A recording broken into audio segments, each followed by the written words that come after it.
Hello everyone, welcome back to our channel. आज हम बात करने वाले हैं natural supplements and synthetic supplements.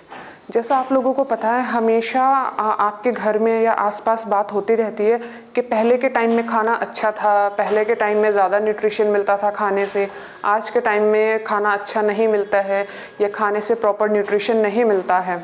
तो उसका रीज़न क्या है? क्यों हमें ये मार्केट से सप्लीमेंट लेकर हमें अपने खाने के साथ इंक्लूड करने पड़ते हैं, उनको खाना पड़ता है ताकि हमारा न्यूट्रिशन प्रॉपर हो जाए, कंप्लीट हो जाए। तो उसका फर्स्ट रीज़न तो ये है कि हमारा जो सॉइल प्रोफाइल है ना, आज के टाइम में बहुत ख़राब हो गया है, क्योंकि बहुत सारे पेस्टिसाइड्स और हर्बिसाइड्स, हमें वीडिसाइड्स यूज़ करने पड़ते हैं, जिसकी वजह से सॉइल क्वालिटी कम हो गई है और न्यूट्रिशन जो है प्रॉपर हमारे फूड में आ नहीं पाता, जिसकी वजह से हमारा जो डेली न्यूट्रिशन का प्रोफाइल है वो कंप्लीट नहीं हो पाता और हमें नेचुरल सप्लीमेंट्स और साथ में सिंथेटिक सप्लीमेंट्स लेने पड़ते हैं। अब सप्लीमेंट्स में क्या है, नेचुरल और सिंथेटिक दो तरह के सप्लीमेंट्स हैं। नेचुरल वही जो हमें फूड प्रोडक्ट से मिलते हैं और सिंथेटिक सप्लीमेंट्स वही हैं जो हमें मार्केट से मीन्स कैप्सूल या मेडिसिन की फॉर्म में मिलते हैं। तो आज हम इसी टॉपिक पर बात करेंगे कि दोनों में से बेटर कौन से हैं और दोनों में क्या उनके एडवांटेजेस हैं और क्या डिसएडवांटेजेस हैं। तो सबसे पहले अगर नेचुरल सप्लीमेंट्स की बात करें तो नेचुरल सप्लीमेंट्स आपको पता है हमें फूड प्रोडक्ट से मिलते हैं, इसलिए ऑफ कोर्स ये अच्छे माने जाते हैं। दूसरा, इनकी जो बायो अवेलेबिलिटी होती है वो बहुत ज़्यादा होती है, मीन्स फूड से हम अपना न्यूट्रिशन है वो ज़्यादा अमाउंट में एब्जॉर्ब कर पाते हैं। इसके अलावा अगर इनके डिसएडवांटेज देखे जाएँ तो ये थोड़े से कॉस्टली होते हैं, मीन्स काफ़ी सारे फ्रूट्स हैं या वेजिटेबल्स या सैलड हैं, सब लोग अफोर्ड नहीं कर पाते, इसलिए ये थोड़े से कॉस्टली माने जाते हैं।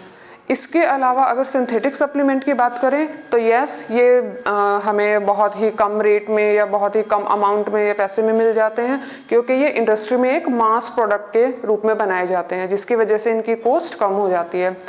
हाँ, न्यूट्रिशन में इनका ये है कि हम जितनी अमाउंट ले रहे हैं उसका हाफ अमाउंट ही हम लोग एब्जॉर्ब कर पाते हैं।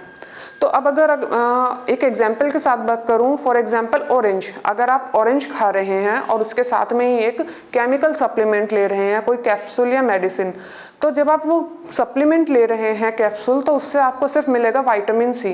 पर दूसरी तरफ अगर आप एक ऑरेंज खा रहे हैं तो उस ऑरेंज में आपको ऑफ कोर्स विटामिन सी तो मिलेगा ही, एस्कॉर्बिक एसिड, उसके साथ ही आपको various coenzymes, cofactors and bioflavonoids मिलेंगे। ये सब लोग मिलकर एक सिनर्जिस्टिक वे में वर्क करते हैं जो हमारे विटामिन सी को एब्जॉर्ब करने में हेल्प करते हैं, और इसके साथ ही आपको फाइबर कंटेंट भी ऑरेंज से अच्छे से मिल जाता है।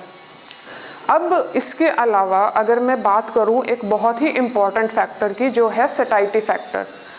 तो ये सैटिस्फैक्टरी फैक्टर क्या है? सपोज आपने खाना खाया या फिर आपने सिर्फ एक सप्लीमेंट खाया, आप कहोगे कि सिर्फ सप्लीमेंट, एक छोटा सा कैप्सूल या गोली खाने से भी तो मेरे सारे न्यूट्रिशन या न्यूट्रिएंट्स कंप्लीट हो रहे हैं, तो फिर खाना क्यों खाना है? फ्रेंड्स, खाना इसलिए ज़रूरी है क्योंकि वो हमारी जो एक भूख, जिसे हम कहते हैं कि हमारा खाना खाने के बाद एक भूख शांत हो जाती है या जो आपको एक फुलनेस की फीलिंग आती है, वो आपको सिर्फ फूड और नेचुरल प्रोडक्ट ही प्रोवाइड कर सकते हैं, केमिकल सप्लीमेंट आपको प्रोवाइड नहीं कर सकते। दूसरा जो है, फूड प्रोडक्ट जो है हमारी क्रेविंग्स को भी रोकने में बहुत हेल्पफुल हैं, जबकि केमिकल सप्लीमेंट वो काम नहीं कर सकते।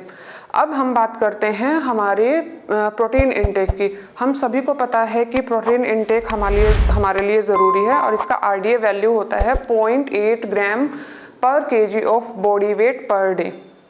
मीन्स आप यहाँ स्लाइड में देख सकते हैं कि सपोज आप 100 ग्राम एग्स ले रहे हैं, तो आप उस एग से या उन एग से आप 80 से 85% तक प्रोटीन जो है एब्जॉर्ब कर सकते हैं। या फिर दूसरे जो एग्जाम्पल दिए हुए हैं उन सबके सामने इनकी बायोलॉजिकल वैल्यू लिखी हुई है कि आप कितना प्रोटीन ड्रॉन कर सकते हैं वहाँ से। इसी के कंपैरिजन में अगर आप वे प्रोटीन की वैल्यू देखेंगे तो वो आप 90 से 95%, मीन्स अगर आप वे प्रोटीन सप्लीमेंट ले रहे हैं जो कि मिल्क से ही बनता है, तो आप वहाँ से मैक्सिमम जो है प्रोटीन इंटेक आपका एब्जॉर्ब कर सकते हैं। सेम अगर ऐसे ही एक और एग्जाम्पल लेते हैं आयरन इंटेक की, मैन जो कि एक 19 ईयर अबव है, उनके लिए डेली रिक्वायर्ड जो वैल्यू है वो है 8.7, वहीं फीमेल्स के लिए हो जाती है ऑलमोस्ट डबल। तो आइए अब बात करते हैं कि स्पिनच में सबको पता है कि आयरन कंटेंट ज़्यादा होता है, तो हमें 100 ग्राम स्पिनच से कितना आयरन मिलता है? 2.7। अब अगर मैन के केसेस की बात करें तो उन्हें अपना डेली अमाउंट आयरन का कंप्लीट करने के लिए कितना स्पिनच लेना पड़ेगा? Almost 300 grams. अगर फीमेल के केसेस में बात करें तो उन्हें 15 mg कंप्लीट करने के लिए कितना? ऑलमोस्ट 500 ग्राम स्पिनच उन्हें लेना पड़ेगा। Now in this slide you can see कि अगर आपको एस्कॉर्बिक एसिड यानी कि विटामिन सी लेना है, या तो आपके पास दो ऑप्शन है, या तो आप एक कैप्सूल लेंगे केमिकल सप्लीमेंट, या फिर आप एक नेचुरल फूड प्रोडक्ट लेंगे, फॉर एग्जांपल ऑरेंज। अगर आप एक मीडियम साइज का ऑरेंज ले रहे हैं तो वो आपको up to 70 mg per day vitamin C provide करता है, और हमारी डेली नीड कितनी है? 60 से 70 mg ही। तो आपको एक मीडियम साइज ऑरेंज खाने से वो आपको पर डे की जो अमाउंट है आपकी कंप्लीट हो जाती है। वहीं एस्कॉर्बिक एसिड का अगर आप सप्लीमेंट लेते हैं तो वो आपको 250 से 500 mg तक मार्केट में अवेलेबल हो जाते हैं, पर मैक्सिमम अमाउंट उसका जो है हमारा एज वेस्ट एक्सक्रीट हो जाता है बॉडी से, वो हमें 100% बॉडी में एब्जॉर्ब नहीं हो पाता। इसी तरह से अगर हम बात करें विटामिन ई की हमारी डेली वैल्यू जो है रिक्वायरमेंट है वो है 15 mg पर डे।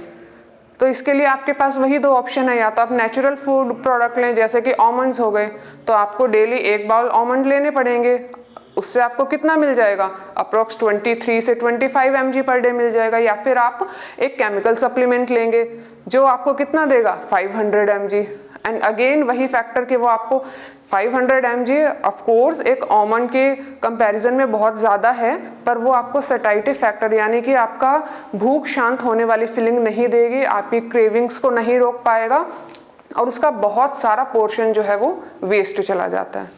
या फिर अगर बात करें ओमेगा 3 फैट्स की, ओमेगा 3 फैट्स को भी कंप्लीट करने के दो तरीके हैं, या तो आप फ्लैक्सीड ले लीजिए, फ्लैक्सीड बहुत अच्छा सोर्स है, या फिर आप एक केमिकल सप्लीमेंट लीजिए। फ्लैक्सीड लेंगे तो आपको 2 से 3 टेबल स्पून आपको लेना पड़ेगा पर डे, या फिर मार्केट का सप्लीमेंट लेंगे तो वो आपको 500 mg तक प्रोवाइड कर देगा, और हमारी डेली रिक्वायरमेंट भी 500 mg होती है। अगेन वही बात आती है कि जब 500 mg कैप्सूल लेने से कंप्लीट हो जाता है तो why to take flaxseed on daily basis, और वो भी 2 से 3 स्पून्स। तो सेम वही बात है, सबसे इंपॉर्टेंट फैक्टर जो है वो सैटिस्फैक्टरी फैक्टर ही होता है कि खाना खाने से हम लोग फुल हमारी एनर्जी जो है उसको डाइजेस्ट करने में, एब्जॉर्ब करने में, उस खाने को ट्रांसपोर्ट करने में पूरी बॉडी में, वहाँ भी बॉडी की कुछ एनर्जी लगती है, और हम वहाँ से बहुत अच्छे से एब्जॉर्ब भी कर पाते हैं as compare to chemical supplement. Now I will discuss the cases. ऐसे कौन कौन से केसेस हैं जहाँ केमिकल सप्लीमेंट लेना ज़रूरी हो जाता है। सबसे पहले तो ओल्ड एज पीपल, वहाँ आपको पता है विटामिन, कैल्शियम और कुछ मल्टीविटामिन्स, विटामिन डी की कमी हो जाती है, इसलिए उन्हें केमिकल सप्लीमेंट्स देना ज़रूरी हो जाता है। And then pregnant women, breast feeding women हैं, या फिर चाइल्ड बियरिंग एज की जो वुमेन है, उनमें अक्सर एनीमिया का केसेस होते हैं, वहाँ उनको फॉलिक एसिड सप्लीमेंट देना ज़रूरी हो जाता है। या फिर वेगन, जो पीपल वेगन डाइट पर रहते हैं, उनका भी प्लांट बेस्ड जितने भी हमारे फूड प्रोडक्ट हैं उनसे हमारा न्यूट्रिशन कंप्लीट नहीं हो पाता है, इसलिए वो केमिकल सप्लीमेंट वहाँ ज़रूरी है। अब अगर बात करें कि ऐसे कौन सी चीज़ें हैं जो हमें एक सप्लीमेंट मार्केट से लेते हुए ध्यान में रखनी चाहिए, तो वो पॉइंट है नंबर 1 कि ये एक तो 100% एनिमल या प्लांट बेस्ड होना चाहिए। दूसरा, ये एक सर्टिफाइड ऑर्गेनिक प्रोडक्ट होना चाहिए। इसके अलावा आपको ये बात ध्यान में रखनी ज़रूरी है कि ये एक कंसिडरेबल अमाउंट ऑफ टाइम में हमारी बॉडी में ब्रेक डाउन होना चाहिए। So friends, this was all about the natural and synthetic supplements. और ज़्यादा इन्फॉर्मेशन के लिए आप हमारे आर्टिकल को हमारी वेबसाइट पर पढ़ सकते हैं, और इससे रिगार्डिंग कोई भी आपको क्वेरीज है तो आप हमें कमेंट्स बॉक्स में लिखिए। Thank you.